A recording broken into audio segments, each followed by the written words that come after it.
Hello students, बहुत बहुत स्वागत है आपका एडू फ्यूचर चैनल पे। आप देख रहे होंगे हमारा जो टॉपिक चल रहा है वो चल रहा है लाइव प्रोसेस। और लाइव प्रोसेस का अगला टॉपिक जो हम लोग उठाने जा रहे हैं, रेस्पिरेशन आपका फिनिश हो चुका है। और रेस्पिरेशन के बाद का जो आपका टॉपिक है वो है ट्रांसपोर्टेशन। देखिए, मैं थोड़ा सा आपको इसको अपग्रेडेड बता रहा हूँ। मतलब आपके एनसीईआरटी से थोड़ा सा हाई है ये, बहुत ज़्यादा नहीं है। हालांकि मैं ऐसा इसलिए करने जा रहा हूँ या मैं ऐसा इसलिए कर रहा हूँ कि आप जो है जनरली 10th क्लास के बच्चे जो होते हैं वो एनटीएससी वगैरह का एग्ज़ाम का भी प्रिपरेशन करते हैं। और साथ ही साथ इसी पर्टिकुलर टाइप के एग्ज़ाम्स वगैरह भी होते हैं जो 10th बोर्ड से रिलेटेड होते हैं और उसमें कुछ इस स्टैंडर्ड के क्वेश्चन पूछे जाते हैं। इसीलिए मैंने कुछ थोड़ा सा इसको अपग्रेडेड बताने का कोशिश किया है मैंने आपको। और अगर आप फर्दर बायो के स्टूडेंट आगे आगे अगर आप बायो स्ट्रीम लेना चाहते हैं तो वहाँ भी आपको काफ़ी ज़्यादा मदद मिल जाएगी आपको इस टाइप के टॉपिक से। तो चलिए शुरू करते हैं हम लोग। हमारा टॉपिक क्या है? ट्रांसपोर्टेशन। ट्रांसपोर्टेशन देखिए क्या होता है, नाम से भी पता चल रहा है। ट्रांसपोर्टेशन मतलब क्या है? Transfer of molecules. मॉलिक्यूल्स का ट्रांसफ़र होता है या तो सेल लेवल पे या सेल से सराउंडिंग्स में या सराउंडिंग से सेल में। मैंने ऐसा ही कुछ यहाँ पे बताया है आपको। देखिए, movement of various type of molecules और आयंस एट डिफरेंट लेवल। ये डिफरेंट लेवल क्या होता है? तो डिफरेंट लेवल हो सकता है सराउंडिंग से बॉडी में, या फिर हो सकता है बॉडी से सराउंडिंग में। Even at different region of the unicellular body हो सकता है, यूनिसेलुलर बॉडी के अलग अलग जोन में हो सकता है ये। या फिर at different region of the multi cellular body भी हो सकता है ना। मल्टी सेलुलर बॉडी के डिफरेंट जोन में हो सकता है अप टू टिश्यू लेवल और सेल लेवल तक। तो इस सारे मैकेनिज्म को हम लोग इसी टॉपिक में पढ़ने जा रहे हैं, दैट इज़ कॉल्ड ट्रांसपोर्टेशन। अब ये ट्रांसपोर्टेशन जो आप देख रहे हो, इस ट्रांसपोर्टेशन में फिर अलग अलग टाइप का ट्रांसपोर्टेशन का जिक्र आपको किया गया है। अब देखिए, सबसे पहले हम बात करेंगे यूनिसेलुलर ऑर्गेनिज्म जो होते हैं ना उनमें ट्रांसपोर्टेशन का। देखिए, यूनिसेलुलर ऑर्गेनिज्म का जो ट्रांसपोर्टेशन है उसको हमने कुछ बांटा है अलग अलग टाइप का। जैसे देखो, सबसे पहला ये है साइक्लोसिस। साइक्लोसिस का मतलब क्या होता है? इसका मतलब क्या होता है? Streaming movement. Streaming movement of cytoplasm, है ना, यही होता है ना, स्ट्रीमिंग मूवमेंट ऑफ साइटोप्लाज्म। ये जनरली किस में होता है? ये प्रायः देखा गया है सेलुलर बॉडी, सेलुलर ऑर्गेनिज्म जो होते हैं ना उन्हीं के अंदर ऐसा कुछ मूवमेंट होता है, उसी को हम लोग बोलते हैं साइक्लोसिस। ओके, अब देखो, यूनिसेलुलर ऑर्गेनिज्म में आपको क्या मिलेगा? तो पैसिव ट्रांसपोर्ट मिलेगा और साथ ही साथ क्या मिलेगा आपको? एक्टिव ट्रांसपोर्ट भी मिलेगा, है ना। तो देखिए, पैसिव ट्रांसपोर्ट को अगर हम लोग बांटते हैं तो पैसिव ट्रांसपोर्ट जो होता है उसमें क्या आता है? पैसिव ट्रांसपोर्ट जो होता है उसमें आपको आएगा ऑस्मोसिस, और क्या आएगा? डिफ्यूज़न आएगा। वहीं पे बल्क ट्रांसपोर्ट आप जो देख रहे हो, या फिर आयंस का ट्रांसपोर्टेशन जो होता है, आयंस का जो ट्रांसपोर्टेशन होता है ये आपका आ जाएगा एक्टिव ट्रांसपोर्ट में। ये जो पूरा पार्ट आप देख रहे हो ना, ये पूरा का पूरा पार्ट किस में आ जाएगा? एक्टिव ट्रांसपोर्ट में। आपको पता होगा कि पैसिव ट्रांसपोर्ट जो होता है वो एनर्जी इन्वॉल्व नहीं होता है, इसमें कोई एनर्जी की ज़रूरत नहीं होती है। जबकि एक्टिव ट्रांसपोर्ट जो होता है उसमें एनर्जी की ज़रूरत होती है। तो उसमें मैंने आपको बताया बल्क ट्रांसपोर्ट। बल्क ट्रांसपोर्ट मतलब क्या होता है कि बहुत सारे मॉलिक्यूल्स का ट्रांसपोर्टेशन एक साथ होता है सेल के द्वारा। अब जैसे उसी में देखो, फैगोसाइटोसिस मतलब क्या होता है? जब एक सेल के अंदर कोई सॉलिड मैटर जाता है तो उसको बोलते हैं फैगोसाइटोसिस। पाइनोसाइटोसिस क्या होता है? जब एक सेल के अंदर कोई लिक्विड मैटर जाता है तो उसको हम लोग बोलते हैं पाइनोसाइटोसिस। तो इसको हम लोग सेल ईटिंग भी कहते हैं। आपको पता होगा, आपने पढ़ा होगा, ये 9 क्लास में सेल ईटिंग बोलते हैं इसको। और इसको हम लोग क्या बोलते हैं? Cell drinking. इसको हम लोग बोलते हैं सेल ड्रिंकिंग। ओके, तो एक हो गया सेल ईटिंग और एक हो गया सेल ड्रिंकिंग। तो हम लोग पढ़ रहे हैं सेल ड्रिंकिंग और सेल ईटिंग। ओके, अब इसके बाद आप देख रहे होगे एक्सोसाइटोसिस आ गया। एक्सोसाइटोसिस क्या चीज़ होता है? तो एक्सोसाइटोसिस के बारे में क्या बताया गया है? एक्सो मतलब क्या होता है? आउट। मतलब सेल से कोई चीज़ बाहर की तरफ निकलता है उसको हम लोग बोलते हैं एक्सोसाइटोसिस। और इसको हम लोग क्या बोलते हैं? Cell vomiting. इसको हम लोग क्या बोलते हैं? Cell vomiting. तो ये सब जो है ना वो एनर्जी बेस्ड फेनोमेनन है। ये सारे जो है एक्टिव ट्रांसपोर्ट में आते हैं। और ये जो अब मैंने बताया था वो पैसिव ट्रांसपोर्ट था। और उसी में फिर आप देखिएगा आयंस का भी ट्रांसपोर्टेशन जो होता है वो एक्टिव ट्रांसपोर्ट होता है। ओके। ऐसे बेसिकली ये चैप्टर, ये जो टॉपिक आप देख रहे हो ना, एक्टिव और पैसिव ट्रांसपोर्ट, ये बेसिकली आपको देखिएगा सेल में ये टॉपिक ज़्यादा अच्छे ढंग से आप पढ़े हैं इसको। अब आगे चूँकि यहाँ पे मैं थोड़ा सा समराइज़ कर रहा हूँ, चूँकि ट्रांसपोर्टेशन टॉपिक हम लोग चल रहे हैं, तो मैं थोड़ा सा इसको समराइज़ कर देता हूँ। अब देखिए, यूनिसेलुलर ऑर्गेनिज्म जो होता है उसमें ट्रांसपोर्टेशन के लिए कोई अलग टाइप की व्यवस्था नहीं होती है। ऐसा इसलिए होता है क्योंकि उनका बॉडी जो होता है वो डायरेक्टली कॉन्टैक्ट में होता है ना सराउंडिंग्स के। ये इंपॉर्टेंट बात है इसका कि यूनिसेलुलर ऑर्गेनिज्म जो होते हैं उनका जो बॉडी पार्ट्स होता है वो डायरेक्टली सराउंडिंग के कांटेक्ट में होता है, और सिर्फ एक सेल मेम्ब्रेन का अंतर होता है या सेल वॉल का अंतर होता है। जबकि अगर हम लोग मल्टी सेलुलर ऑर्गेनिज्म में देखते हैं, अब देखिए हम लोग आ गए मल्टी सेलुलर ऑर्गेनिज्म में, तो मल्टी सेलुलर ऑर्गेनिज्म में अगर हम लोग आ जाएँ तो यहाँ पे हमको कुछ अलग बातें मिलेगी। देखिए, मल्टी सेलुलर ऑर्गेनिज्म में कुछ स्पेशल सिस्टम अवेलेबल होता है जो क्या करता है, ट्रांसपोर्टेशन में हेल्प करता है। ये बड़ा इंपॉर्टेंट क्वेश्चन है कि why does some specific system required by multi cellular organism for transportation of various types of molecules. Okay, तो देखिए क्या कहा गया है, इसका रीज़न मैंने बता दिया है कि इसका वजह क्या है। देखिए, इसका वजह आपको मिलेगा कि all body parts not in contact with surrounding. Multi cellular organism जो होते हैं ना, उनके बॉडी के सारे पार्ट्स सराउंडिंग के कांटेक्ट में नहीं होते हैं, पहली बात। दूसरी बात क्या, कि रेट ऑफ डिफ्यूजन और ऑस्मोसिस इतना फास्ट नहीं है कि आपका जो मॉलिक्यूल्स है वो ट्रांसपोर्ट हो जाए डिफ्यूजन और ऑस्मोसिस के द्वारा सिंपल वे में। ओके, ये भी एक प्रॉब्लम है उसके साथ। नेक्स्ट प्रॉब्लम आप देख रहे होंगे क्या है कि सेल और tissue modified for different purposes. Actually में उनमें क्या हो जाता है ना, डिवीज़न ऑफ लेबर हो जाता है।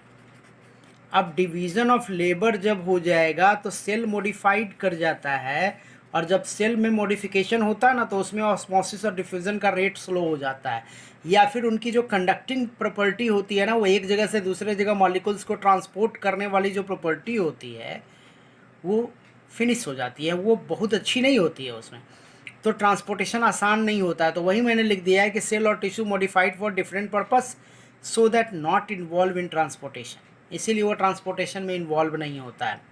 तो आप देख रहे होंगे कि मल्टी सेलुलर ऑर्गेनिज्म में क्या होता है, कुछ स्पेशल टाइप के बॉडी स्ट्रक्चर्स होते हैं या सिस्टम्स अवेलेबल होते हैं जो ट्रांसपोर्टेशन में हेल्प करते हैं। इसका रीज़न मैंने क्या बता दिया आपको, पहला रीज़न देख लीजिए, वही था all body parts not contact with surrounding, जबकि यूनिसेलुलर में ये सराउंडिंग के कॉन्टैक्ट में था। दूसरा क्या क्या है, cell of rate of diffusion and osmosis is very slow. Diffusion और ऑस्मोसिस का रेट इतना अच्छा नहीं होता है कि मॉलिक्यूल्स का ट्रांसपोर्टेशन फास्ट हो। तीसरा मैंने क्या बता दिया आपको कि सेल और tissue modified for different purposes so that they not involve in transportation, उसका पर्पस बदल गया है इसीलिए वो ट्रांसपोर्टेशन में प्रॉपरली इन्वॉल्व नहीं होता है। ओके, अब नेक्स्ट हम लोग देखने जा रहे हैं, अगला जो हमारा टॉपिक है वो हमारा क्या है कि some important parts of the animals. Multi cellular animals में अलग अलग बॉडी पार्ट्स होते हैं या अलग अलग सिस्टम अवेलेबल होते हैं जो ट्रांसपोर्टेशन में हेल्प करते हैं। अब जैसे देखिए, कनाल सिस्टम पाया जाता है किसमें, पोरीफेरा में। आपको याद होगा, पढ़े होंगे आप 9th क्लास में कि पोरीफेरा का जो स्ट्रक्चर होता है वो इस टाइप का बॉडी स्ट्रक्चर है, उसमें स्पॉन्जियस सोल होता है ना पोरीफेरा में, और ये ऐसा कुछ पाया जाता है, और इसमें बहुत सारे बॉडी में छोटे छोटे पोर्स पाए जाते हैं, और पोर्स के थ्रू वाटर इंटर करता है, और वाटर फिर क्या होता है, ऑस्कुलम के थ्रू बाहर आता है ना, ऑस्टिया के थ्रू इंटर करता है और ऑस्कुलम के थ्रू बाहर आता है, आप पढ़े होंगे।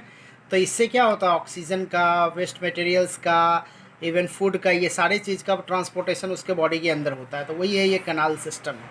ओके, उसी तरह से सिलेंट्रेटा में आप देख रहे होगे क्या होता है, गैस्ट्रोवैस्कुलर सिस्टम ट्रांसपोर्टेशन में हेल्प करता है। आप देखते होंगे ये बड़ा इंपॉर्टेंट है, एनेलिडा। एनेलिडा में ये क्या होता है, क्लोज सर्कुलेटरी सिस्टम पाया जाता है, और आप देखिएगा एनेलिडा में हेमोग्लोबिन भी पाया जाता है जो प्लाज्मा में डिज़ोल्व होता है ना, ये ऐसा हेमोग्लोबिन होता है जो प्लाज्मा के अंदर डिज़ोल्व होता है। जबकि मैमेलियन जो आप देख रहे होगे या फिर इसके बाद जो वर्टिब्रेट्स वगैरह में हम लोग हेमोग्लोबिन देखेंगे वो प्लाज्मा में डिज़ोल्व नहीं होता है, वो आरबीसी में स्पेशली पाया जाता है। जबकि एनेलिडा एक ऐसा ऑर्गेनिज्म है जिसमें सर्कुलेटरी सिस्टम कैसा है, क्लोज टाइप। क्लोज टाइप कहने का मतलब ब्लड वेसल्स और हार्ट वगैरह का स्ट्रक्चर्स अवेलेबल होता है। ये बॉडी फ्लूइड जो होता है ना वो सिलोमिक फ्लूइड में नहीं पाया जाता है, इसीलिए हम बोल रहे हैं इसको एनेलिडा क्लोज टाइप। ये बहुत इंपॉर्टेंट है। अब आगे क्या आप देख रहे होंगे कि ओपन सर्कुलेटरी सिस्टम अवेलेबल होता है, मतलब कि बॉडी फ्लूइड जो होता है वो सीलोम में फ्लो करता है, और ये आपको मिलेगा आर्थ्रोपोडा में, मोलस्का में, इकाइनोडर्माटा में और हेमिकोडाटा में, है ना। खासकर आप इकाइनोडर्माटा में सुने होंगे कि इसमें क्या पाया जाता है, वाटर वेस्कुलर सिस्टम पाया जाता है ना, वाटर वेस्कुलर सिस्टम पाया जाता है, इससे ट्रांसपोर्टेशन हो जाता है ना। ये किस में पाया जाता है, इकाइनोडर्माटा में। उसी तरह से आप देखिए क्लोज सर्कुलेटरी सिस्टम, कहने का मतलब क्या कि आपको क्या मिलने जा रहा है, हर्ट मिलने जा रहा है, आपको ब्लड वेसल्स मिलने जा रहा है ना। तो ब्लड वेसल्स और हर्ट मिलने जा रहा है, किस में होता है, ये वर्टिब्राटा में। जितने भी वर्टिब्रेट्स होते हैं ना उनमें पाया जाता है क्लोज सर्कुलेटरी सिस्टम। तो ये एक बेसिक आइडिया है सर्कुलेटरी सिस्टम का, जो कि मल्टी सेलुलर ऑर्गेनिज्म में होता है। अब इसी को हम लोग डिटेल आगे पढ़ने जा रहे हैं, स्पेशली हम लोग को ह्यूमन में पढ़ना है ये। तो देखिए अगला जो हमारा टॉपिक आ गया है वो आ गया है ह्यूमन सर्कुलेटरी सिस्टम। देखिए ह्यूमन सर्कुलेटरी सिस्टम में क्या क्या इंपॉर्टेंट चीज़ है, तो एक है बॉडी फ्लूइड और दूसरा होता है रिलेटेड ऑर्गन्स। अब बॉडी फ्लूइड में क्या आ गया है आपको, बॉडी फ्लूइड जिसको हम लोग फ्लूइड टिश्यू भी बोलते हैं, इसको हम लोग क्या बोलते हैं, फ्लूइड टिश्यू। ओके, तो फ्लूइड टिश्यू जो आप देख रहे हो उसमें आप देखोगे कि ब्लड आ जाएगा और लिम्फ आ जाएगा। जबकि ऑर्गन सिस्टम में हमको क्या पढ़ना है, तो हमको हार्ट पढ़ना है, ब्लड वेसल्स पढ़ना है और ब्लड कैपिलरीज के बारे में पढ़ना है। तो एक एक करके ये सारी चीज़ों को हम लोग को देखना है, और हम लोग देखेंगे भी। ऐसे आपका ब्लड और लिम्फ के बारे में जो डिटेल जो आपको पढ़ना था वो आपको 9th स्टैंडर्ड में ही पढ़ना था, लेकिन मैं यहीं पे आपको थोड़ा सा इसको बताने की कोशिश करूँगा। ओके, तो चलिए आगे बढ़ते हैं हम लोग। अब मैं सबसे पहले मैं आपको बता रहा हूँ ब्लड के बारे में। देखिए ब्लड क्या होता है, फ्लूइड टिश्यू होता है। इसकी कुछ स्पेसिफिक जानकारियाँ मैं आपको दे रहा हूँ यहाँ पे। अब इसका पीएच जो होता है वो क्या होता है, 7.4 बफर होता है ये कैसा होता है, बफर सॉल्यूशन होता है ना। बफर सॉल्यूशन कहने का मतलब क्या कि इसमें अगर थोड़ा बहुत एसिड या बेस भी अगर मिला दोगे ना तो इसका पीएच जो होगा वो ऑलमोस्ट मेंटेन्ड हो जाएगा। बफर सॉल्यूशन उसी सॉल्यूशन को बोलते हैं जिसमें आप थोड़ा बहुत भी एसिड और बेस मिलाओ तो उसका पीएच मेंटेन रहे। ओके, और क्या, इसके जो बेसिक कंस्टिट्यूएंट्स होते हैं ब्लड में वो देखिए क्या होते हैं, एक होता है फॉर्म्ड एलिमेंट और एक होता है प्लाज्मा। फॉर्म्ड एलिमेंट में आपको क्या मिलेगा, एरिथ्रोसाइट मिलेगा, आपको ल्यूकोसाइट मिलेगा और ब्लड प्लेटलेट्स मिलेगा, जिसको हम लोग बोलते हैं, ल्यूकोसाइट को क्या बोलते हैं, WBC, और ब्लड प्लेटलेट्स को हम लोग क्या बोलते हैं, थ्रोम्बोसाइट, है ना। तो ये मिलेगा आपको। और वहीं पे प्लाज्मा अगर आप देखोगे तो प्लाज्मा में आपको क्या मिलने जा रहा है, तो इसमें वाटर मिलेगा लगभग 90 to 92%। इसमें प्रोटीन्स अवेलेबल होते हैं 7 to 8%, और प्रोटीन में एल्बुमिन, ग्लोबुलिन, प्रोथ्रोम्बिन और फाइब्रिनोजिन। देखो एल्बुमिन जो होता है ना वो आपके ब्लड में पाया जाने वाला मोस्ट एबंडेंट प्रोटीन है, ये है मोस्ट एबंडेंट प्रोटीन। और ग्लोबुलिन जो होता है स्पेशली मॉडिफाइड होता है, ऐसे तो और भी टाइप का होता है लेकिन मॉडिफाइड एक मैं बता रहा हूँ आपको। जैसे मैं आपको एग्जांपल दे रहा हूँ, इम्यूनोग्लोबिन, क्या बता रहा हूँ, इम्यूनोग्लोबिन जो एंटीबॉडी का फॉर्मेशन करता है, इम्यूनाइजेशन में हेल्प करता है, ये एंटीबॉडी का फॉर्मेशन करता है। वहीं पे प्रोथ्रोम्बिन और फाइब्रिनोजेन जो होता है ये किस में हेल्प करता है, तो ये ब्लड क्लॉटिंग में हेल्प करता है ना। जब इंज्यूरी होती है ना तो ये ब्लड को क्लॉट करवा देता है। इसके साथ ही आपको प्लाज्मा में क्या मिलेगा, हार्मोन्स मिलेगा, वेस्ट प्रोडक्ट मिलेगा। वेस्ट प्रोडक्ट में आपको क्या, यूरिक एसिड हो गया, यूरिया हो गया, जितने भी नाइट्रोजनस वेस्ट प्रोडक्ट्स होते हैं ना वो सब मिलेंगे आपको। तो ये सब चीज़ आपको मिलेगा ब्लड प्लाज्मा में। और ये आपका फॉर्म्ड एलिमेंट जिसको हम लोग बोल रहे हैं, जो सॉलिड पार्ट है उसका, एरिथ्रोसाइट, ल्यूकोसाइट और ब्लड प्लेटलेट्स। तो एक एक करके हम लोग थोड़ा सा इन सारी चीज़ों के बारे में जानकारी हासिल कर लेते हैं। तो चलिए आगे बढ़ रहे हैं हम लोग टॉपिक को। अब देखिए सबसे पहले मैं आपको बता रहा हूँ किसके बारे में, एरिथ्रोसाइट के बारे में, आरबीसी के बारे में। देखिए कुछ इंपॉर्टेंट इन्फॉर्मेशन मैं दे रहा हूँ आपको। जैसे हेमोग्लोबिन इसमें पाया जाता है, जिसकी वजह से ये क्या होता है, रेड होता है। इसकी संख्या कितनी होती है, 5.5 मिलियन होता है मेल में और 4.5 मिलियन होता है फीमेल में। फीमेल में थोड़ा सा ये कम होता है, मेल में इसकी संख्या कुछ ज़्यादा होती है पर MM ब्लड में। ओके, यहाँ मैं लिख देता हूँ MM³ ब्लड में। ओके, और क्या, हेमोग्लोबिन 100 ml ब्लड जो होता है ना उसमें हेमोग्लोबिन का अमाउंट कितना होता है, 12 to 16 ग्राम, है ना। इससे अगर कम जाएगा तो आपको एनीमिया हो जाएगा। प्लस इसका जो लाइफ स्पैन होता है आपका आरबीसी का वो कितना होता है, 120 डेज़ के लगभग में, अबाउट 4 मंथ। कितना होता है, लगभग 4 मंथ्स होता है। और स्प्लीन जो आप देख रहे हो बहुत इंपॉर्टेंट है ये, स्प्लीन जो होता है इसको ग्रेवयार्ड ऑफ आरबीसी बोला जाता है ना, क्योंकि आरबीसी जो डेथ करता है ना वो यहीं जाकर के स्टोर रहता है, या फिर आरबीसी स्प्लीन को एक और चीज़ बोलते हैं हम लोग, इसको हम लोग ब्लड बैंक भी बोलते हैं, इसको हम लोग बोलते हैं नेचुरल ब्लड बैंक, है ना, क्योंकि ये इमरजेंसी में भी आपको ब्लड सप्लाई करता है। ब्लड का जो बहुत सारा प्रिमिटिव फॉर्म होता है, प्री मैच्योर फॉर्म, ये यहीं स्टोर रहता है। ओके, आगे क्या है, इसका फंक्शन क्या है, तो ये ऑक्सीजन का ट्रांसपोर्टेशन करता है in the form of oxy haemoglobin. आपको याद होगा मैंने रेस्पिरेशन में बताया है कि सिंगल हेमोग्लोबिन मॉलिक्यूल जो होता है 4 मॉलिक्यूल ऑक्सीजन को कैरी कर सकता है। ऑक्सीजन के साथ इसकी एक अच्छी खासी एफिशिएंसी होती है। और इसका साइज़ क्या होता है, देखिए आपके बॉडी में सबसे छोटा साइज़ होता है आरबीसी का अबाउट 7 माइक्रोमीटर, और ये नॉन न्यूक्लिएटेड होता है। एक मैच्योर आरबीसी नॉन न्यूक्लिएटेड होता है, जबकि ई मैच्योर आरबीसी जो होता है ना उसमें न्यूक्लियस पाया जाता है। ओके, और हेमोपोएटिक टिश्यू जो ब्लड बनाता है या जो आरबीसी बनाता है वो कहाँ पाया जाता है, तो बोन मैरो में पाया जाता है ना। तो ये एक जो इम्पोर्टेंट इन्फॉर्मेशन था वो किसके लिए था, आरबीसी के लिए था, एरिथ्रोसाइट के लिए था। अब हम लोग बात कर रहे हैं थोड़ा सा डब्ल्यूबीसी के बारे में, ल्यूकोसाइट के बारे में। देखिए ल्यूकोसाइट जो आप देख रहे हो जिसको हम लोग बोलते हैं वाइट ब्लड कॉर्पसल्स, ये क्या होता है, न्यूक्लिएटेड होता है। अभी हमने देखा ना RBC mature RBC non nucleated था, ये न्यूक्लिएटेड होता है। साथ ही साथ इसमें क्या होता है, ये इसका मेन पर्पस देखिए यही है, इम्यूनाइजेशन। ये इम्यूनाइजेशन में हेल्प करता है, और मैंने इसको बांट दिया है अलग अलग टाइप में। देखिए ल्यूकोसाइट जो आप देख रहे हो इसमें इसकी संख्या लगभग 6000 to 8000 पर एम क्यूब ब्लड होता है, मिलीमीटर क्यूब। ओके, और इसको दो पार्ट में हमने बांटा है, एक ग्रैनुलोसाइट और एक ए ग्रैनुलोसाइट। ग्रैनुलोसाइट में ग्रैनुल्स पाए जाते हैं छोटे छोटे, जैसे ये अगर मान लीजिए आपका डब्ल्यूबीसी है ना, तो इसमें आपको इस तरह से दानेदार स्ट्रक्चर पाया जाएगा इसके साइटोप्लाज्म में, और इस तरह से ऐसे न्यूक्लियस मिलेगा आपको, है ना। तो ऐसे को हम लोग बोलेंगे ग्रैनुलोसाइट, और जिसमें ये नहीं पाया जाएगा, ग्रैनुलर स्ट्रक्चर नहीं पाया जाता, उसको हम लोग बोलते हैं ए ग्रैनुलोसाइट, विदाउट ग्रैनुल लिखा हुआ भी है। अब देखो ग्रैनुलोसाइट जो है उसको मैंने 3 पार्ट में बांटा है, या 3 टाइप का होता ही है ये। एक होता है न्यूट्रोफिल, एक होता है इस्नोफिल, और एक होता है बेसोफिल।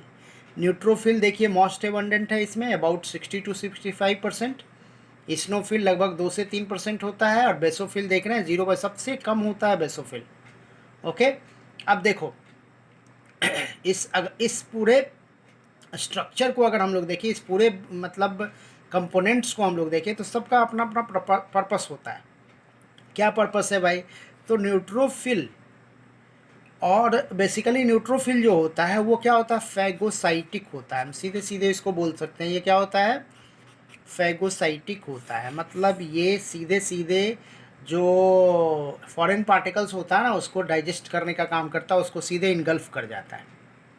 वहीं पे इस्नोफिल जो आप देख रहे हो, वो इस्नोफिल का पर्पस क्या है, तो ये एलर्जिक एक्शन को कंट्रोल करता है। इसका पर्पस मेन क्या है, एलर्जिक एक्शन को कंट्रोल करना। ओके, और बेसोफिल जो आप देख रहे हो ये भी क्या करता है, कहीं ना कहीं इस्नोफिल और बेसोफिल जो होता है ना, देखो इसको हम लोग एसिडोफिल भी बोलते हैं, और ये बेसिक नेचर का होता है, ये एसिडिक नेचर का होता है, तो ये एसिडोफिल बोलते हैं, ये बेसोफिल होता है। ये दोनों मिल करके एक्चुअली में एलर्जिक एक्शन को कंट्रोल कर रहा है। ठीक, तो इस्नोफिल जो आपका था एलर्जिक एक्शन को, बेसोफिल दोनों मिलकर के जनरली एलर्जिक एक्शन को कंट्रोल कर रहा था। और बेसोफिल जो आप देख रहे हो, बेसोफिल स्पेशली क्या करता है, तो कुछ स्पेशल टाइप के सेक्रेशन के लिए रिस्पॉन्सिबल होता है। जैसे आपको पता होगा हिस्टामिन हो गया,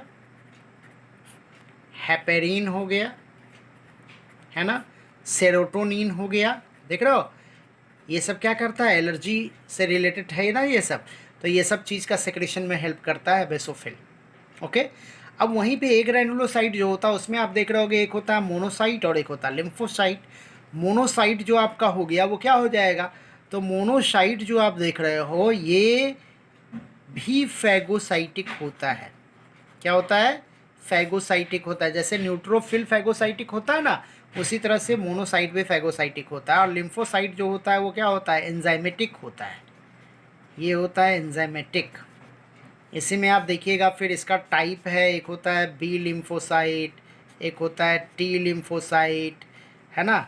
ये दोनों जो होता है एंटीबॉडी फॉर्मेशन में हेल्प करता है आपका बी लिम्फोसाइट और टी लिम्फोसाइट। टी को हेल्पर सेल भी बोलते हैं, और इस क्या बनाता है, एंटीबॉडी फॉर्मेशन में हेल्प करता है। तो आप देख रहे हो ओवरऑल आप WBC को देखने से आपको क्या पता चल रहा होगा कि इसका मेन पर्पस क्या है मेरा, इम्यूनाइजेशन। ये इसका मेन जो पर्पस है ना वो इम्यूनाइजेशन है, इम्यूनिटी में हेल्प करता है। तो इस तरह से हम लोगों ने देख लिया क्या, ल्यूकोसाइट। अब ल्यूकोसाइट को देखने के बाद अगला जो हमारा टॉपिक होने जा रहा है वो टॉपिक क्या होगा भाई, तो देखिए वो आ गया ब्लड प्लेटलेट्स। नेक्स्ट कंपोनेंट आ गया आपका ब्लड प्लेटलेट्स। इसको हम लोग क्या बोलते हैं, थ्रोम्बोसाइट। ये भी नॉन न्यूक्लिएटेड होता है और ये क्या होता है, ये सेलुलर फ्रैगमेंट्स होता है ना। सेल का बहुत सारा टुकड़ा है, इसीलिए न्यूक्लियस नहीं पाया जाता है। और इसका जो देख रहे हो मैंने साइज लिख दिया 2 to 3 माइक्रोमीटर, और इसकी संख्या कितनी होती है 1,050 लैक्स, सॉरी 1,50,000 से लेकर के 3,50,000 तक होता है पर mm ब्लड में। और ये एक्चुअली में जो बनाता है ना इसको, वो होता है मेगा कैरियोसाइट। ये आपका बोन मैरो में पाया जाता है। मेगा मतलब क्या, लार्ज, और कैरियोसाइट मतलब क्या, न्यूक्लियस। लार्ज न्यूक्लियस वाला सेल होता है जो मैच्योर करके क्या होता है, टूट जाता है, छोटे छोटे टुकड़ों में टूट जाएगा, और टूट करके वो बनाता है सेलुलर फ्रैगमेंट्स, और उसी को हम लोग बोलते हैं ब्लड प्लेटलेट्स। मेन पर्पस इसका क्या है, ब्लड क्लॉटिंग। यही इसका मेन फंक्शन है, ब्लड क्लॉटिंग में हेल्प करता है ये, है ना। अब मैंने थोड़ा सा आपको नीचे में जानकारी दे दिया है ब्लड ग्रुप का। अब देखिए ब्लड ग्रुप क्या चीज़ है भाई। देखो ब्लड ग्रुप एक्चुअली में एंटीजेंस और एंटीबॉडीज फैक्टर के हिसाब से ब्लड को बांटा गया है on the basis of their donation और रिसेप्शन प्रॉपर्टी, है ना। उस पर कुछ स्पेशल टाइप के प्रोटीनियस फैक्टर्स प्रेजेंट होते हैं बॉडी के सरफेस पे। जैसे ये आरबीसी आपका है, तो आरबीसी के सरफेस पे कुछ स्पेशल फैक्टर्स प्रेजेंट होते हैं। उसी फैक्टर्स की वजह से इसको अलग अलग टाइप का डिवीज़न किया गया। और इसको सबसे पहले कार्ल लैंडस्टेनर ने इसको सबसे पहले खोजा था। तो देखिए 4 मेजर टाइप के ब्लड ग्रुप बनाए गए हैं, ए बी और ओ। ए जो होता है उसमें एंटीजन ए टाइप का, बी जो है उसमें एंटीजन बी टाइप का, ए बी जो है एंटीजन ए बी टाइप का, जबकि ओ में एंटीजन होता ही नहीं है, ये ध्यान रखिएगा। वहीं पे अगर एंटीबॉडी देखें तो ए जो होता है बी के खिलाफ एंटीबॉडी, बी टाइप एंटीबॉडी होता है। बी का जो होता है उसमें ए टाइप एंटीबॉडी होता है, ए बी में एंटीबॉडी नहीं होता है। और ओ में देखिए एंटीबॉडी होता है ए और बी दोनों के खिलाफ। यही वजह है कि आप ए बी जो होता है ना, चूँकि एंटीबॉडी इसके पास है नहीं, तो इसको कोई भी ब्लड ग्रुप चढ़ा दो, ए बी चढ़ा दो, ए चढ़ा दो, ओ बी चढ़ा दो, ओ चढ़ा दो, आसानी से कोई बिना कोई प्रॉब्लम के ये क्या होगा, सर्वाइव कर जाएगा जो पेशेंट होगा।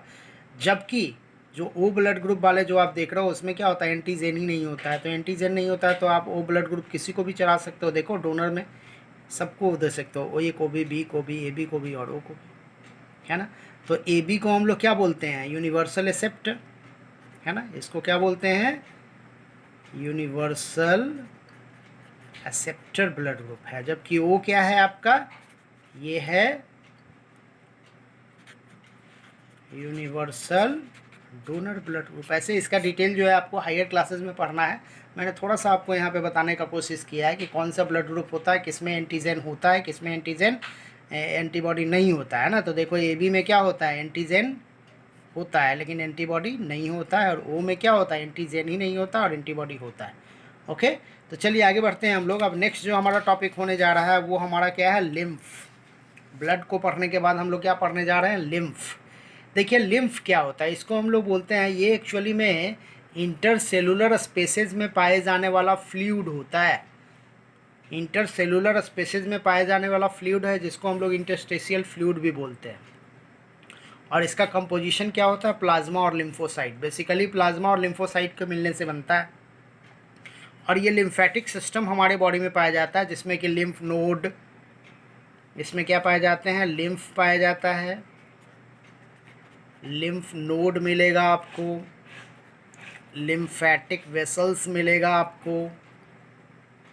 ओके, तो ये सारे सिस्टम को एक साथ हम लोग बोलते हैं लिम्फेटिक सिस्टम।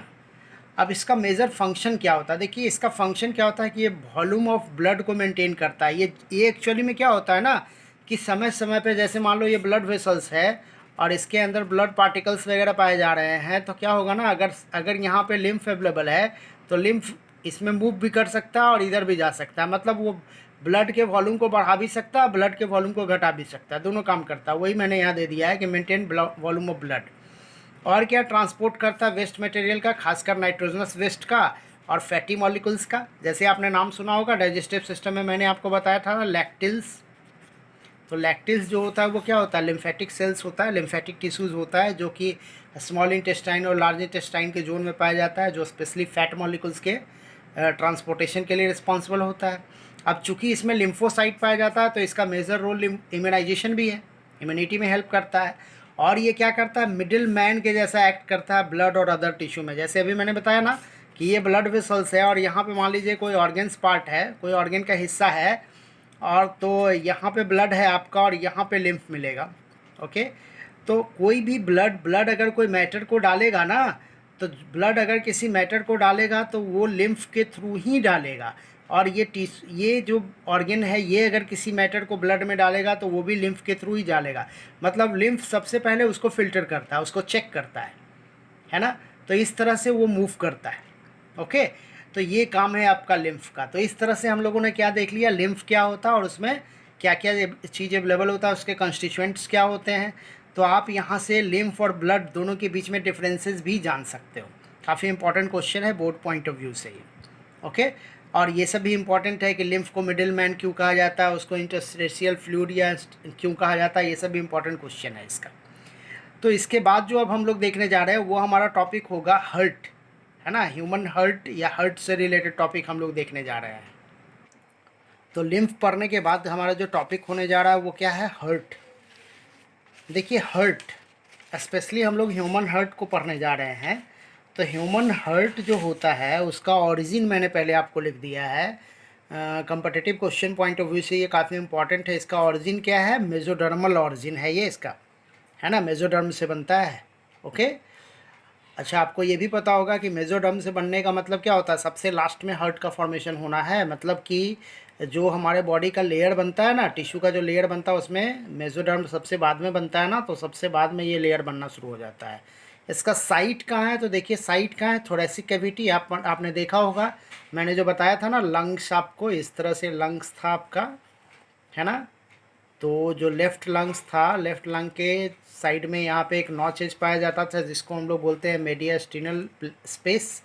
तो मेडियास्टिनल स्पेस में ये हर्ट का लोकेशन यहीं पे होता है, इसी लोकेशन में। और ये पूरा हमारा जो इवन लंग्स जो है वही थोरेसिक कैविटी के अंदर होता है, तो हर्ट भी थोरेसिक कैविटी के अंदर है। और ये देखिए एक्सटर्नली कवर्ड होता है पेरिकार्डियम से। ये एक मेम्ब्रेनस स्ट्रक्चर है पेरिकार्डियम, है ना, उसी के अंदर पाया जाता है। वो आपको हर्ट को अपने चारों तरफ घेरे हुए रहता है ना। और पेरिकार्डियम और हर्ट के बीच में आपको एक फ्लूइड पाया जाता है जिसको हम लोग बोलते हैं पेरिकार्डियल फ्लूइड। ये एक्चुअली में क्या करता है, हर्ट को इंजरी से बचाता है। एक तो प्रोटेक्शन पर्पस है और दूसरा थोड़ा बहुत इसको क्या करता है कि सपोर्टिव नेचर का भी होता है, न्यूट्रिएंट्स वगैरह भी प्रोवाइड करता है। ऐसे हर्ट को जो न्यूट्रिएंट्स प्रोवाइड करता है ब्लड वेसल्स जो हर्ट को न्यूट्रिएंट प्रोवाइड करता है उसको हम लोग बोलते हैं कोरोनरी आर्टरी। ये याद रखिएगा, काफ़ी इम्पोर्टेंट है ये कोरोनरी आर्टरी, है ना। ये कोरोनरी आर्टरी जो होता है यही आपके ब्लड जो होता है हर्ट के मसल्स को सप्लाई करता है। ओके, और हमारा हर्ट बना हुआ होता है कार्डियक मसल्स का, है ना, जो एक टाइप का इनवॉलेंट्री मसल है। ओके, आप देखो हर्ट के इंटरनल स्ट्रक्चर को अगर हम लोग देखें तो आपको क्या मिलेगा, 4 चैम्बर मिलेगा। ये 4 चैम्बर हर्ट बहुत इंपॉर्टेंट है आपके लिए, वीवीआई है, पूछा जाता है कि what is the necessity of 4 chamber hurt in birds. चूँकि ये बर्ड्स में पाया जाता है, इवन क्रोकोडाइल में पाया जाता है 4 चैम्बर हर्ट, और साथ में ह्यूमन में तो पाया ही जाता है, मैमल में पाया ही जाता है। तो 4 चैम्बर हर्ट का पर्पस क्या है, तो इसका देखिए पर्पस क्या है, for separation of deoxygenated and oxygenated blood. ये ऑक्सीजनेटेड और डीऑक्सीजनेटेड ब्लड को सेपरेट करता है, जिसकी वजह से जो ये सारे ऑर्गेनिज्म जो होते हैं ना उसमें हाई एनर्जी नीड को ये सेट क्या करता है, सेटिस्फाई करता है। यही मेन पर्पस है इसका 4 चैम्बर हर्ट का। तो चलिए आगे हम लोग देखने जा रहे हैं हर्ट का। मैंने एक रॉ डायग्राम बनाया है आपके लिए जो हर्ट के एक्टिविटीज़ को और उसके वेरियस पार्ट्स को बतला रहा है। ऐसे तो आप हर्ट का फिगर जो है वो आप एनसीईआरटी में देख लोगे, बढ़िया से आपको समझ में आ जाएगा। मैंने यहाँ पे थोड़ा सा आपको अलग टाइप से मॉडिफाइड फिगर करके बनाया है, तो यहाँ भी मैं आपको समझाऊंगा और आपको समझ में आना चाहिए, आ जाएगा समझ में। अब देखिए सबसे पहले हम लोग बात कर रहे हैं चैम्बर ऑफ हर्ट का। तो चैम्बर ऑफ हर्ट कितना होता है भाई? तो अगर हम लोग हर्ट के चैम्बर को देखें तो देखिए आप देख रहे होंगे यहाँ पे 4 चैम्बर बनाया गया है ना। एक है right auricle, left auricle, right ventricle, left ventricle, है ना। और राइट ऑरिकल में आप देख रहे होंगे 2 ब्लड वेसल्स देखिए खुल रहा है आकर के। एक है सुपेरियर वेना कैवा जो बॉडी के ऊपरी हिस्से से आ रहा है, और एक होता है इन्फीरियर वेना कैवा जो बॉडी के निचले हिस्से से ब्लड को लाता है। और सुपेरियर और इन्फीरियर वेना कैवा में आप देख रहे होंगे जहाँ पे ये राइट ऑरिकल में खुलता है ना, वहाँ पे एक वल्व पाया जाता है, उसका नाम है स्टिचियन वल्व। वल्व का काम क्या है? ये बैक फ्लो ऑफ ब्लड को रोकता है ना। तो स्टिचियन वल्व पाया जाता है। तो ये ध्यान रखिएगा, राइट ऑरिकल का जो पार्ट है उसमें क्या खुल रहा है? सुपेरियर वेना कैवा और इन्फीरियर वेना कैवा। और इसका पर्पस क्या है? To carry deoxygenated blood from upper parts of the body and from inner lower parts of the body. Okay. अब देखिए राइट ऑरिकल के बाद आ गया राइट वेंट्रिकल। देखो राइट ऑरिकल थोड़ा बड़ा है जबकि राइट वेंट्रिकल थोड़ा छोटा चैम्बर है। और राइट वेंट्रिकल जो देख रहे हो दोनों खुल रहा है एक स्पेशल वल्व के द्वारा, उसका नाम है ट्राइकस्पिड वल्व। तो ट्राइकस्पिड वल्व से राइट ऑरिकल जो है वो राइट वेंट्रिकल में खुलता है। अब देखिए राइट वेंट्रिकल से आप देखिए 2 अलग अलग वेसल्स जुड़ा हुआ है जिसको हम लोग बोल रहे हैं पल्मोनरी आर्टरी। पल्मोनरी आर्टरी कहाँ से आ रहा है? तो लंग्स से आ रहा है। एक्चुअली में ये लंग्स में ब्लड को ले जाता है। और यहाँ पे देखिए फिर एक वल्व पाया जा रहा है जिसका नाम है सेमी लूनर वल्व। क्या बोलते हैं इसको हम लोग? Semi lunar valve. ये किसका है? आर्टरी का। आर्टरी का सेमी लूनर वल्व है। ओके। अब अगर हम लोग इधर देखें तो हार्ट का नेक्स्ट चैम्बर आपको मिलेगा लेफ्ट ऑरिकल। और लेफ्ट ऑरिकल में देखिए 2 ब्लड वेसल्स आकर के मिल रहा है, that is called pulmonary vein. और ये भी लगे लंग्स से आ रहा है। एक्चुअली में लंग्स जो आप देख रहे हो ना, लंग्स से आपका जुड़ा हुआ होता है राइट वेंट्रिकल और लेफ्ट ऑरिकल। अंतर यही है कि राइट वेंट्रिकल जो होता है वो पल्मोनरी आर्टरी से कनेक्टेड रहता है, जबकि लेफ्ट ऑरिकल जो होता है वो पल्मोनरी वेन से कनेक्टेड रहता है। यहाँ पे पल्मोनरी आर्टरी और पल्मोनरी वेन भी बहुत इंपॉर्टेंट है आपके लिए, क्योंकि ये अपने कुछ अपोजिट टाइप का काम करता है। एक्चुअली में आर्टरी में आप जहाँ भी देखोगे ना तो वहाँ आप पाओगे कि आर्टरी में जो होता है वो ऑक्सीजनेटेड ब्लड फ्लो करता है, जबकि पल्मोनरी आर्टरी में डीऑक्सीजनेटेड ब्लड फ्लो करता है। वहीं पे आप देखोगे वेन में जनरली डीऑक्सीजनेटेड ब्लड फ्लो करता है, जबकि पल्मोनरी वेन में आप देखोगे ऑक्सीजनेटेड ब्लड फ्लो करता है। इसीलिए मैंने इसको रेड भी बनाया है। रेड बनाने का पर्पस भी मेरा यही था। ओके। तो लंग्स जो होता है वो डीऑक्सीजनेटेड ब्लड को रिसीव करता है और उसको ऑक्सीजनेटेड बना देता है, और फिर पल्मोनरी वेन के द्वारा वो डाल देता है लेफ्ट ऑरिकल में। अब देखो लेफ्ट ऑरिकल और लेफ्ट वेंट्रिकल जो होता है ये दोनों जुड़ा हुआ होता है बाइकस्पिड वल्व से, जिसको हम लोग बोलते हैं मिट्रल वल्व। अब बाइकस्पिड वल्व से जुड़ा हुआ रहता है। लेफ्ट वेंट्रिकल आ गया। लेफ्ट वेंट्रिकल देख रहे हैं थोड़ा बड़ा है, वेंट्रिकल में सबसे बड़ा लेफ्ट वेंट्रिकल, ऑरिकल में सबसे बड़ा लेफ्ट राइट ऑरिकल, है ना। और लेफ्ट वेंट्रिकल जो है इससे कनेक्टेड रहता है और आर्टा। इससे क्या कनेक्टेड है? तो आर्टा कनेक्टेड है। तो आर्टा जो कनेक्टेड होता है ये क्या करता है? ऑक्सीजनेटेड ब्लड को ले जाता है बॉडी में। देख रहे हो राइट ऑरिकल और लेफ्ट वेंट्रिकल जो है वो बॉडी में सर्कुलेशन कर रहा है, जबकि राइट वेंट्रिकल और लेफ्ट ऑरिकल जो है वो लंग्स में सर्कुलेशन कर रहा है ब्लड को, है ना।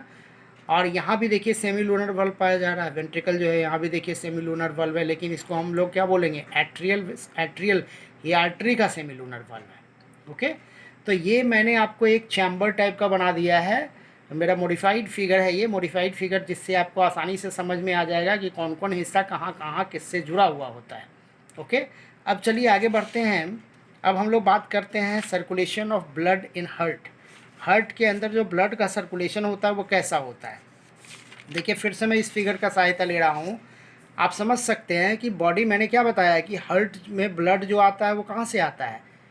From the lower parts of the body या from the upper parts of the body. मैंने देखिए वही लिखा है कि first of all deoxygenated blood from the body move towards right auricle via inferior vena cava and superior vena cava, है ना।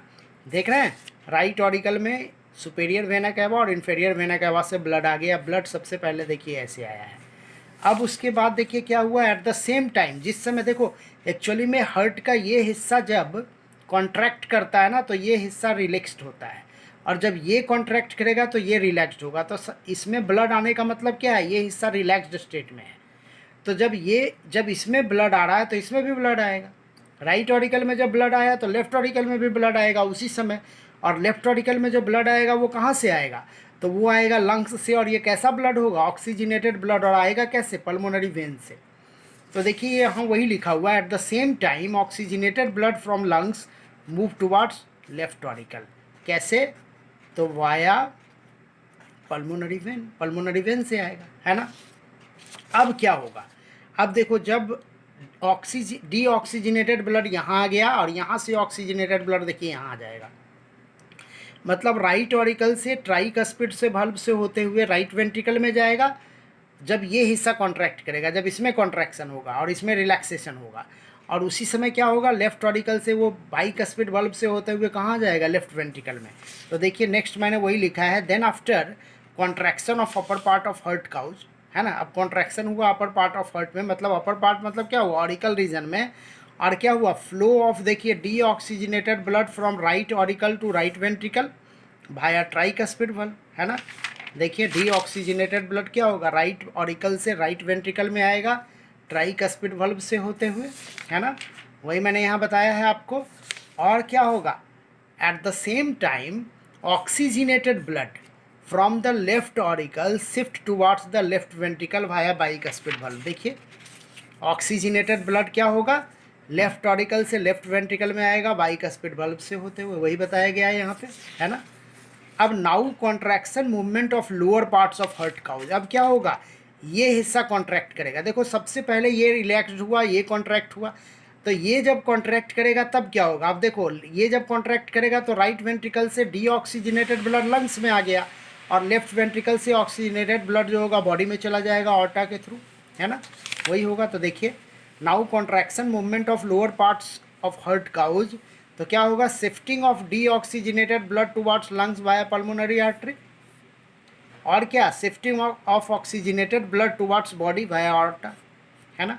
और सेमी लूनर वाल्व का काम क्या है, ये बैक फ्लो ऑफ ब्लड को रोकता है, वही बताया गया है यहाँ पे। अब देखिए हमारे हार्ट में मूवमेंट कैसा होता है, देखिए हार्ट का अगर मैं मूवमेंट बताऊँ आपको, तो इसमें दो टाइप का मूवमेंट है, एक है कॉन्ट्रैक्शन मूवमेंट और एक है रिलैक्सेशन मूवमेंट। कॉन्ट्रैक्शन मूवमेंट को हम लोग बोलते हैं सिस्टोलिक मूवमेंट, रिलैक्सेशन मूवमेंट को बोलते हैं डायस्टोलिक मूवमेंट। अब ये कॉन्ट्रैक्शन और रिलैक्सेशन मूवमेंट जो होता है इसको हम लोग बोलते हैं हार्ट बीट, या इसी को हम लोग बोलते हैं कार्डियक साइकिल।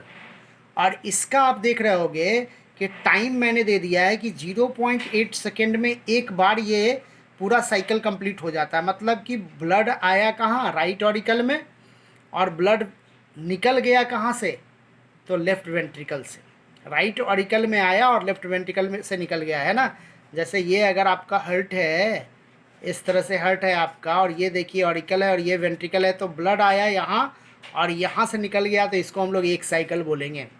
तो एक साइकिल जो होता है उसमें लगभग कितना टाइम लगता है, 0.8 सेकेंड।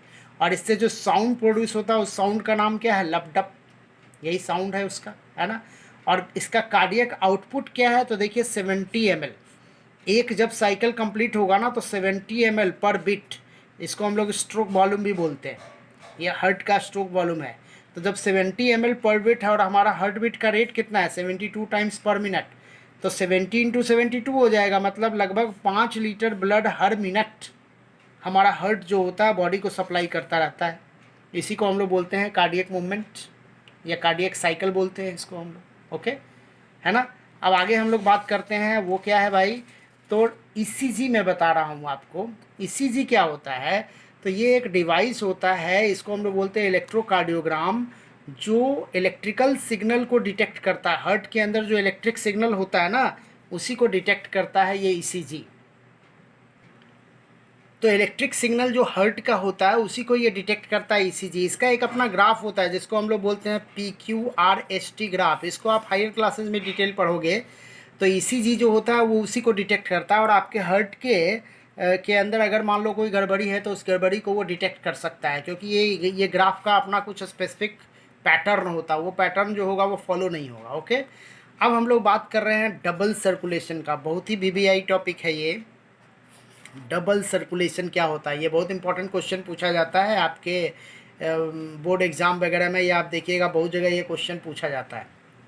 अब देखिए डबल सर्कुलेशन, अभी आपको मैंने बताया था कि आपका जो हार्ट था, देखिए फिर से मैं इस फिगर का यूज़ कर रहा हूँ, देखिए आपका जो हार्ट का राइट ऑरिकल और लेफ्ट वेंट्रिकल जो है ये क्या कर रहा है, बॉडी में सर्कुलेट कर रहा है ब्लड को। इस बॉडी में जो सर्कुलेशन होता है ना ब्लड का, इसको हम लोग बोलते हैं सिस्टेमिक सर्कुलेशन। वहीं पे राइट वेंट्रिकल और लेफ्ट ऑरिकल जो आप देख रहे हो वो ब्लड को सर्कुलेट कर रहा है कहाँ, लंग्स में। इसको हम लोग बोलते हैं पल्मोनरी सर्कुलेशन। इसको हम लोग क्या बोलते हैं, पल्मोनरी सर्कुलेशन। अब ये दोनों सर्कुलेशन को एक साथ मिला करके हम लोग बोलेंगे डबल सर्कुलेशन। देखिए ये वही बताया गया है यहाँ पे आपको, क्या है, right auricle and left ventricle supply blood to the body called systemic circulation, है ना। And left auricle and right ventricle circulate blood to in lungs called क्या, पल्मोनरी सर्कुलेशन। अब देखिए both systemic and pulmonary circulation combinedly called as क्या, double circulation. बहुत important बात है ये, बहुत इंपॉर्टेंट क्वेश्चन है आपके लिए। चलिए आगे बढ़ते हैं हम लोग। अब हम लोग बात कर रहे हैं क्या, हार्ट बीट। जो आपको मैंने बताया वो हार्ट बीट का कंट्रोलिंग कैसा होता है। अब देखो मैंने यहाँ पे एक हार्ट का फिगर बना दिया है। यहाँ पे दो अलग अलग आपको नोडल पॉइंट मिलेंगे। एक को हम लोग बोलते हैं साइनो ऑरिकुलर नोड और एक को बोलते हैं ऑरिकुलो वेंट्रिकुलर नोड। ये एक्चुअली में कहलाता है पेस मेकर। इसको हम लोग बोलते हैं पेस मेकर, मतलब ये इलेक्ट्रिकल सिग्नल को जनरेट करता है। और ये जो आप देख रहे हो ना एवियन, ये देखो ये दोनों एक दूसरे से जुड़ा हुआ रहता है फाइब्रस स्ट्रक्चर से। और ये होता है एवियन, इसको हम लोग बोलते हैं पेस सेटर। तो जो पेस जनरेट करता है ना साइनो ऑरिकुलर नोड या साइनो एट्रियल नोड, उसी पेस को ये क्या करता है, फैला देता है चारों तरफ हार्ट के। इस तरह से आप हायर क्लासेस में इसका और डिटेल पढ़ोगे। इसको परकिंजे फाइबर बोलते हैं, बंडल ऑफ हिस बोलते हैं, ऐसा कुछ स्ट्रक्चर है ये वाला जो आप देख रहे हो इसको बोलते हैं bundle of his, bundle of his बोलते हैं। और ये जो फाइबर आप देख रहे हो इसको बोलते हैं परकिंजे फाइबर, परकिंजे फाइबर बोलते हैं इसको, है ना। इसी के द्वारा ये सिग्नल पूरे हार्ट में फैल जाता है। और इस तरह से यहाँ जब इलेक्ट्रिक सिग्नल जनरेट होता है और ये उसको सेटअप कर देता है पूरे हार्ट में, तो इससे क्या होता है, पोटेंशियल डिफरेंस पैदा होता है और आपका हार्ट जो होता है उसमें कॉन्ट्रैक्शन और रिलैक्सेशन शुरू हो जाता है। इसके अलावा कुछ हार्मोन्स भी रिस्पॉन्सिबल है इसके लिए, जैसे एड्रेनलिन और नॉन एड्रेनलिन। जब आप कंट्रोल एंड कोऑर्डिनेशन पढ़ोगे तो उसमें इसके बारे में पढ़ोगे कि ये आपके हार्ट बीट को क्या करता है, कंट्रोल करता है। इसका अमाउंट अगर बढ़ जाए तो हार्ट बीट जो होता है इससे रेगुलेटेड होता है। और साथ में न्यूरल कंट्रोल भी होता है, ऑटोनॉमिक नर्वस सिस्टम भी इसको कंट्रोल करता है आपके हार्ट को, हार्ट बीट को। ओके चलिए आगे बढ़ रहे हैं हम लोग। अब हम लोग बात कर रहे हैं एक बहुत इंपॉर्टेंट टॉपिक का, वो क्या है, ब्लड प्रेशर। देखिए ब्लड प्रेशर क्या चीज़ होता है। ब्लड प्रेशर क्या होता है, the pressure of blood on the inner wall of artery. Artery के इनर वॉल पे जो प्रेशर ऑक्युपाइड किया जाता है ना ब्लड के द्वारा under the influence of heart, उसी को हम लोग बोलते हैं ब्लड प्रेशर। और ये दो टाइप का होता है, एक होता है सिस्टोलिक प्रेशर और एक होता है डायस्टोलिक प्रेशर। ये जब कॉन्ट्रैक्ट करता है ना आपका हार्ट, कॉन्ट्रैक्ट करता है तो सिस्टोलिक प्रेशर, और जब वो क्या करता है रिलैक्स्ड होता है तो उसको बोलते हैं डायस्टोलिक प्रेशर। ओके, कॉन्ट्रैक्ट और रिलैक्स्ड। तो जब कॉन्ट्रैक्ट करता है तो प्रेशर कितना होता है 120 mmHg, और जब रिलैक्स्ड होता है तो होता है 80 mmHg। वही है, अगर ये प्रेशर 140/90 हो जाएगा ना तो इसको हम लोग बोलेंगे कि ये क्या है, दैट इज़ कॉल्ड हाइपरटेंशन। ये ध्यान रखिएगा, ये एक बैरियर है। 140/90 अगर हो जाए तो हाइपरटेंशन बोला जाता है। और कौन सा इंस्ट्रूमेंट इसको मेज़र करता है, तो स्फिग्मोमैनोमीटर, यही वो इंस्ट्रूमेंट है जो इसको मेज़र करता है। ओके, तो इसके बाद हम लोग पढ़ने जा रहे हैं कौन सा टॉपिक, ये आपका हार्ट हो गया, ब्लड प्रेशर हो गया। इसके बाद मैं थोड़ा सा आपको बता देता हूँ ब्लड वेसल्स के बारे में। तो चलिए देखते हैं ब्लड वेसल्स। अब देखिए आपके बॉडी में जो ब्लड वेसल्स होता है ये भी आपके सर्कुलेटरी सिस्टम का ही हिस्सा है। इसमें आपका क्या आ जाएगा, आर्टरीज और वेन, यही दो मेजर ब्लड वेसल्स है आपके बॉडी में। तो मैंने यहाँ पे एक टेबुलेशन कर दिया है डिफरेंसेस का।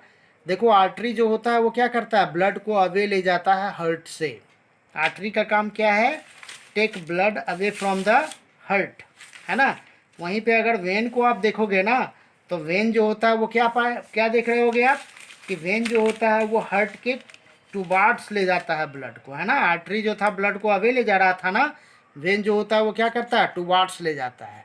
आर्टरी देखो थिक वॉल्ड होता है, जबकि वेन जो होता है वो थिन वॉल्ड होता है। अगर आर्टरी का लूमेन देखोगे ना, जैसे ये है, तो आप देखोगे आर्टरी का लूमेन ये है, और वेन का अगर आप देखिएगा तो वेन का लूमेन जो होता है वो देख रहे हो थोड़ा थिन वॉल्ड होता है, मतलब वेन का लूमेन कुछ ऐसा बड़ा थोड़ा लार्जर लूमेन होता है। इसका लूमेन देख रहे हो थोड़ा पतला है ना, और ये थोड़ा लार्ज है ना।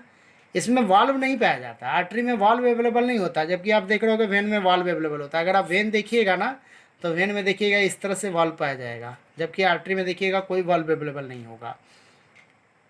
बैक फ्लो, ब्लड का जो फ्लो होता है वो क्या होता है, जर्क के साथ होता है। आर्टरी में आप पल्सेशन आपको मिलेगा, क्या मिलेगा आपको, पल्स महसूस कीजिएगा आप आर्टरी में, जबकि वेन में क्या होता है, ऐसा कुछ पल्स नहीं मिलेगा, मतलब वेन में पल्सेशन नहीं होता है। आर्टरी देखो डीपली सीटेड होता है, मतलब बॉडी के आंतरिक हिस्सों में पाया जाता है, जबकि वेन जो होता है वो क्या होता है, सुपरफिशियली सीटेड होता है, थोड़ा ऊपर वाले हिस्से में होगा। जनरली आर्टरी जो होता है वो क्या करता है, तो ऑक्सीजनेटेड ब्लड कैरी करता है, लेकिन एक्सेप्शन पल्मोनरी आर्टरी, आपको याद होगा पल्मोनरी आर्टरी जो होता है वो क्या होता है, डीऑक्सीजनेटेड ब्लड कैरी करता है, ये ऑक्सीजनेटेड ब्लड नहीं कैरी करता है। फिर से देखिए ये फिगर, देखिए मैंने बताया था ना पल्मोनरी आर्टरी देखिए डीऑक्सीजनेटेड ब्लड को कैरी कर रहा है, और पल्मोनरी वेन जो होता है वो क्या करता है, ऑक्सीजनेटेड, अपने अपने नेचर के जस्ट उल्टा काम करता है ये, है ना। पल्मोनरी वेन देखिए ऑक्सीजनेटेड ब्लड कैरी करता है ना, वही लिखा हुआ है यहाँ पे कि पल्मोनरी आर्टरी जो होता है वो क्या होता है, डीऑक्सीजनेटेड ब्लड, ये ऑक्सीजनेटेड ब्लड कैरी करता है अपने नेचर के जस्ट अपोजिट। वहीं पे वेन जो होता है डीऑक्सीजनेटेड, लेकिन पल्मोनरी वेन जो होता है वो क्या करता है, ऑक्सीजनेटेड ब्लड कैरी करता है। चलिए आगे बढ़ते हैं। अब हम लोग बात कर रहे हैं कैपिलरीज़ के बारे में। तो कैपिलरीज़ क्या चीज़ होता है, देखिए बहुत ही फाइन ब्लड वेसल्स है, इतना फाइन होता है कि इसका जो वॉल होता है ना वो यूनिसेलुलर होता है, और जिस इसका जो वॉल होता है जो यूनिसेलुलर होता है, तो जो सेल अवेलेबल होता है उसको बोलते हैं इंडोथेलियल सेल।